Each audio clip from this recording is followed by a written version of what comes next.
You've probably bought butter for years without thinking twice about what the words on the wrapper actually promise.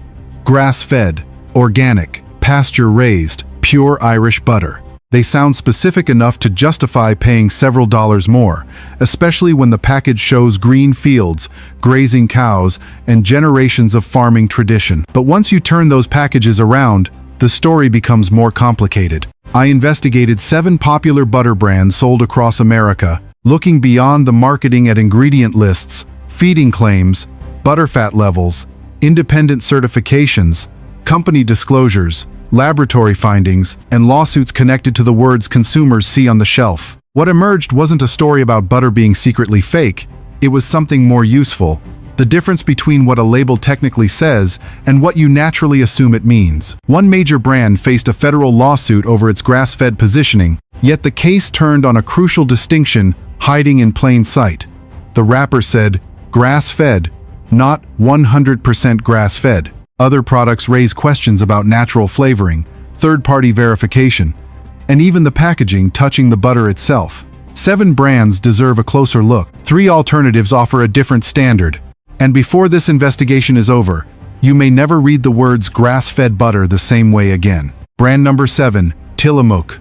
Before you even open the wrapper, this looks like the kind of butter you're supposed to trust. Tillamook traces its cooperative roots back to 1909, and the brand's Oregon heritage and farmer-owned identity reinforce an image of simple dairy made with traditional care. But the investigation changes when you stop looking at the story on the front and read the ingredient list on the unsalted butter, cream, and natural flavoring. That second ingredient is where the questions begin. In the source material, Tillamook identifies this natural flavor as starter distillate, a dairy-derived flavoring produced through bacterial fermentation and used to deliver buttery flavor compounds. That matters because many shoppers paying a premium for butter may reasonably expect something remarkably simple: cream and perhaps salt. The issue isn't that adding natural flavoring somehow makes Tillamook fake butter. It doesn't. The more meaningful question is why a product wrapped in the language of farming tradition needs an added flavor system at all, especially when genuinely cultured butter develops characteristic flavor through fermentation itself. And at roughly premium butter pricing, that distinction becomes harder to ignore. You aren't only paying for what is inside the wrapper, you're also paying for the story surrounding it. Tillamook shows why the ingredient list deserves more attention than the pastoral image on the package.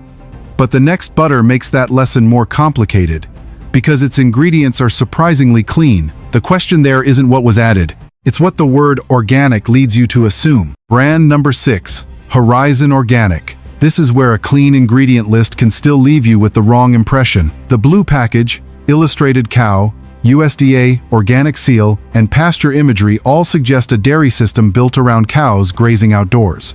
And to Horizon's credit, the butter itself is simple: pasteurized organic cream and salt. No natural flavoring appears on the ingredient list discussed in this investigation. But the important distinction is on the front of the package, not the back.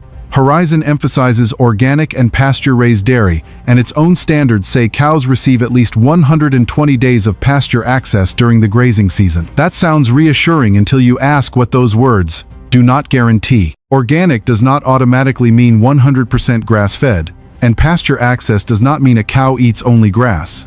Organic dairy standards can still allow supplemental organic feed, including grain, while consumers may picture something very different when they see a cow standing in a green field. Horizon is also part of a much larger corporate dairy business, which makes the pastoral branding worth separating from the actual production standard on supermarket shelves today. None of this means the butter is poor quality.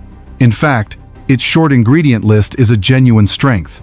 The issue is the premium you may be paying for an assumption the label never explicitly makes. The package can be technically accurate, while the picture in your mind goes much further. And that distinction becomes even more important with the next familiar American butter, because there the investigation moves beyond perception and back into both the product and its wrapper. Brand number 5, Land O'Lakes. Few butter wrappers are more familiar in an American refrigerator, which is exactly why this case deserves a closer look. The standard unsalted butter discussed in this investigation lists sweet cream and natural flavoring, bringing us back to starter distillate. According to the source material, this flavor system can help manufacturers maintain a consistent buttery profile and extend practical shelf life, advantages that matter in a national distribution network. But for you, the question is simpler. When you buy butter, are you paying for traditional dairy flavor or for a product engineered to remain consistent longer on the shelf? The ingredient is legal. The transparency gap is what matters. Then the investigation moves outside the butter. Land O'Lakes markets its Flavor Protect wrapper as a way to preserve quality, yet testing cited in the source material by Mammovation reported 23 parts per million of organic fluorine in a sampled wrapper, a marker the testing organization used when screening for PFAS-related concerns. That finding does not prove the butter itself contained PFAS, and it should not be presented that way. It does, however, raise a reasonable question about food contact packaging around a product made mostly of fat. There is one more revealing comparison. Standard American butter can legally contain 80% butterfat, and Land O'Lakes' regular product sits around that baseline. While its extra creamy line reaches 82%, the company clearly knows how to produce a richer specification.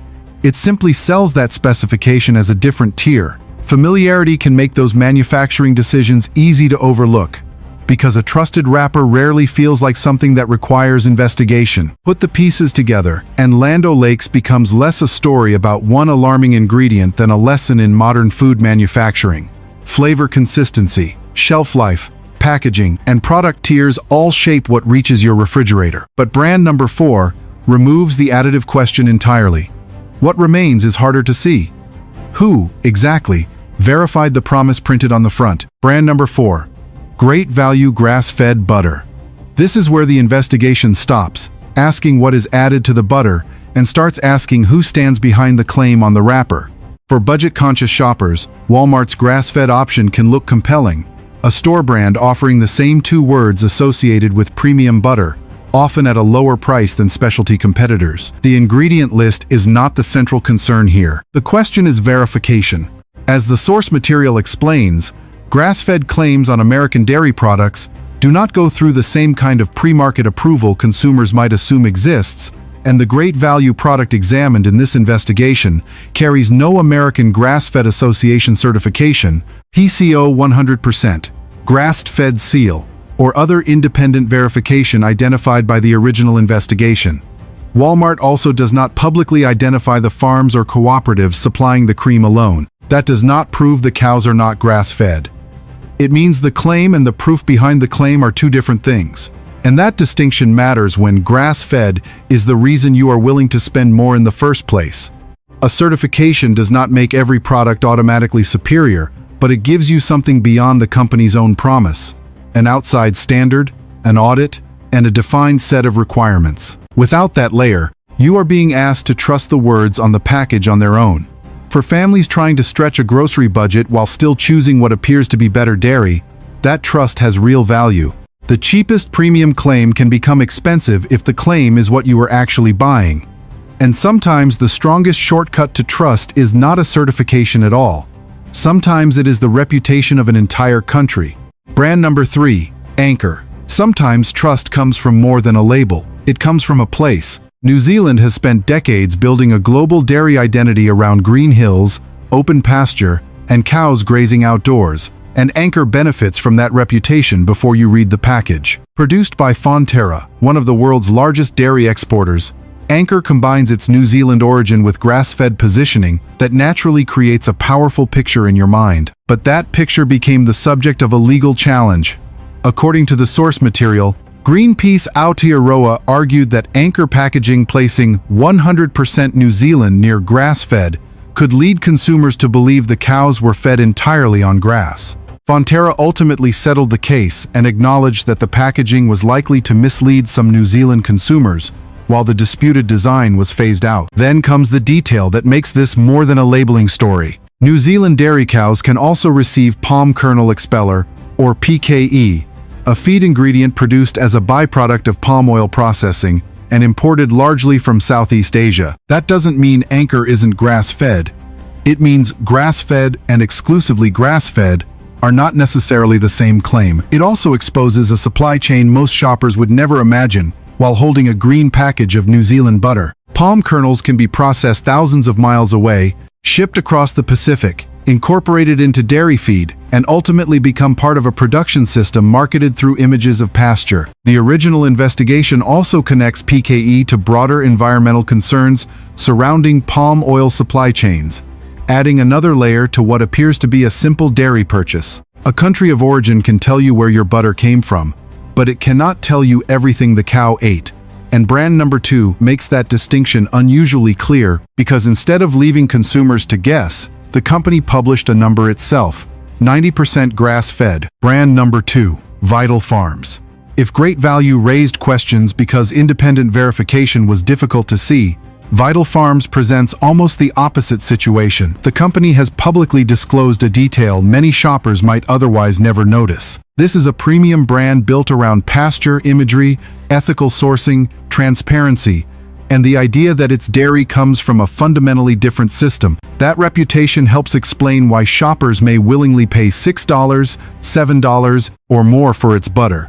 In 2024, Vital Farms announced that its butter supply had reached 90% grass-fed, describing the improvement as raising its standard. The company said cows graze on open pasture for an average of 200 days each year, while also acknowledging that the remaining portion of their diet can include barley, oats, cornmeal, vitamins, and minerals. That disclosure is important because 90% grass-fed is impressive, but 90% is still not 100%.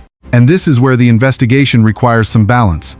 Vital Farms is not hiding the percentage, it published it. Its butter also reaches about 85% butterfat, a meaningful quality marker that places it above the minimum required for standard American butter. The question is whether you understand exactly what your premium price is buying. Research cited in the original investigation found differences in fatty acid profiles between dairy from fully grass-fed cows and dairy from cows receiving grain supplementation. One reason feeding practices matter to consumers seeking grass-fed products. But those nutritional differences should not turn a transparent 90% claim into evidence of deception. The stronger lesson is that grass-fed exists on a spectrum unless the label, standard, or certification defines otherwise. Vital Farms gives you more information than many competitors, and that information allows you to make a more informed choice. Yet it also prepares us for the biggest case on this list, because America's most recognizable premium grass-fed butter faced a similar question in federal court. There, everything came down to one missing word: 100%. Brand number 1, Kerrygold.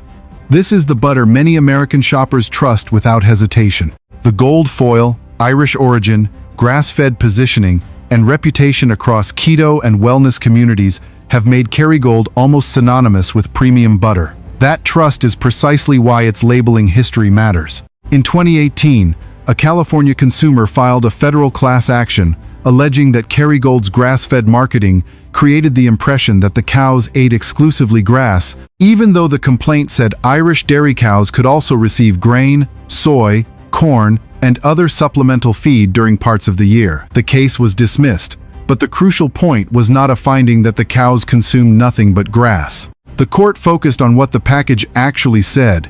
It said grass-fed.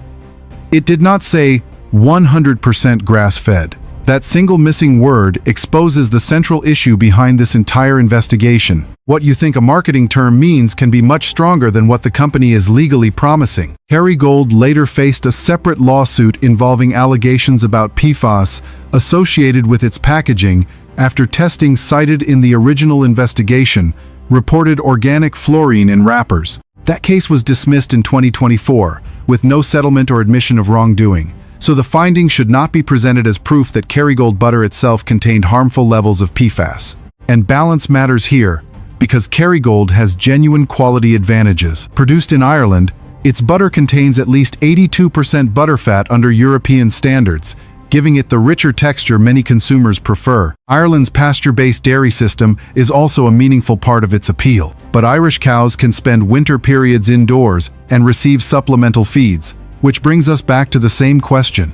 When you pay a premium for grass-fed butter, what percentage of the diet do you believe those words guarantee? Kerrygold demonstrates why the answer cannot come from beautiful packaging alone. Two controversies did not transform it into fake butter, and a dismissed lawsuit is not evidence of guilt. But they reveal something more useful for your next grocery trip. Grass-fed is not automatically the same promise as 100% grass-fed. If that distinction matters enough for you to pay more, then the strongest products are not simply the ones making the biggest claim. They are the ones that can independently verify exactly what that claim means. Once you recognize that difference, the dairy aisle looks different. Origin stories, green pastures, premium prices, and logos become secondary to measurable standards. Clear feeding definitions, simply ingredients, and evidence someone outside the brand has checked. Safe brand number 3, Maple Hill 100% grass-fed organic butter. After 7 brands showed how much ambiguity can fit inside words like organic, pasture-raised, and grass-fed, Maple Hill offers something different. A claim built around a defined standard rather than an image you have to interpret. According to the original investigation, Maple Hill's dairy is independently certified 100% grass-fed and organic, with cows fed grass, hay, dried grasses, and silage instead of grain, corn, or soy. That word 100% changes the conversation because it closes the gap that appeared repeatedly throughout this investigation. The unsalted butter discussed in the source keeps the ingredient list equally straightforward. Pasteurized organic cream. More importantly, third-party certification means you are not being asked to rely solely on the company that profits from the claim to verify that same claim. The feeding practices are measured against an outside standard. That distinction becomes especially meaningful when Maple Hill sits in roughly the same premium price range as other grass-fed butters examined earlier. You are still paying more than you would for conventional butter, but here, the premium comes with clearer evidence of what the cows were actually fed. The original investigation also points to research showing that fully grass-fed dairy can have a different fatty acid profile from grain-supplemented dairy, making feed verification relevant beyond marketing alone. The lesson isn't that you need a prettier grass-fed label. You need a claim that can survive scrutiny after you turn the package around. And the next option shows that stronger specifications do not always require a higher price. Safe brand number 2, Nellie's free-range grass-fed butter. Maple Hill showed what stronger feed verification can look like, but Nellie's makes a different argument. Better butter specifications do not necessarily require the highest price on the shelf. Start with the ingredient list cited in the original investigation: pasteurized cream and lactic acid. There is no natural flavoring or starter distillate listed, keeping the formula notably simple. Then look at butterfat. Nellie's reaches 84%, comfortably above the 80% minimum required for American butter, and even above the 82% benchmark, commonly associated with European-style richness. That number matters because butterfat is measurable. It tells you something concrete about the product, rather than asking you to interpret a pastoral image. The brand also carries B Corporation certification, providing an additional layer of independently assessed social and environmental accountability, although that certification should not be confused with proof of a 100% grass-only diet. What makes Nellie's especially interesting is accessibility. The original investigation places it in mainstream retailers, such as Walmart and Target, at pricing that can compete with better-known premium butter brands. In other words, you may not need to choose between affordability and stronger product specifications. A higher price can buy better marketing, but it does not automatically buy better butter. And there is still one way to remove even more uncertainty from the ingredient list by starting with the cream and making the butter yourself. Safe option number 1. Make your own butter. After an investigation filled with certifications, feeding claims, corporate disclosures, packaging questions, and carefully chosen marketing language, the most transparent option turns out to be surprisingly simple. Real homemade butter starts with one ingredient: heavy cream. Pour a pint into a stand mixer or food processor and keep mixing beyond the whipped cream stage. Eventually, the fat solids separate from the liquid, leaving pale yellow butter and fresh buttermilk. Strain the liquid, rinse the butter thoroughly under cold water until the water runs clear, press out the remaining moisture, and add salt if you want it. For the first time in this investigation, there is no ingredient list you need someone else to explain. You created it yourself. The original source estimates that a pint of organic heavy cream can yield around 8 ounces of butter, plus roughly a cup of buttermilk, giving you 2 useful foods from the same starting ingredient. But homemade butter does not automatically become grass-fed butter simply because you churned it yourself. If feeding practices matter to you, The important decision moves one step backward to the cream. Choose cream from a dairy that clearly documents how its cows are fed. Or, where practical, buy from a local farm whose practices you can verify directly. That gives you control over both the ingredient and the sourcing claim, instead of relying entirely on the front of a wrapper. You can even make cultured butter by adding plain yogurt to the cream and allowing it to ferment before churning, producing the deeper tang associated with traditional cultured butter through actual fermentation rather than added flavoring. The point is not that every American household should stop buying packaged butter. Convenience matters, and several commercial options can offer clear ingredients and meaningful verification. The larger lesson is control. Every step you understand removes one assumption someone else can sell back to you. 7 brands taught us how complicated 2 words like grass-fed can become. Making butter takes the story in the opposite direction: cream, churning, rinsing, and salt if desired. And that simplicity leaves us with one final question. When you return to the dairy aisle, what should you actually look for? The next time you stand in the butter aisle, you don't need to remember every brand in this investigation. You only need to remember what to check. Turn the package around and start with the ingredients. Butter can be remarkably simple. Cream with salt if you prefer it. Then look carefully at the claims you are paying extra for. Grass-fed is not automatically the same promise as 100% grass-fed. Organic does not automatically mean grain-free. Pasture imagery is not a feeding standard, and a famous dairy country is not an independent certification. If a grass-fed premium matters to you, look for a clearly defined standard and credible third-party verification. Check butterfat when richness and texture matter, and remember that higher prices do not guarantee stronger specifications. Most importantly, don't turn this investigation into fear. Kerrygold, Vital Farms, Anchor, and the other brands examined here are not suddenly fake butter because their marketing deserves closer scrutiny. The real lesson is more powerful than that. Modern food packaging rarely needs to tell you something false when it can simply encourage you to assume something more. A green pasture can suggest a feeding practice. A gold wrapper can suggest exceptional quality. One carefully chosen word can create an entire story before you ever read the ingredients. Your advantage is that the evidence is often sitting inches away. Turn the package over. Read beyond the headline. Ask who verified the claim. And if investigations like this help you shop with more confidence, subscribe, because the smartest consumer isn't the one who fears every label. It's the one who knows how to read it.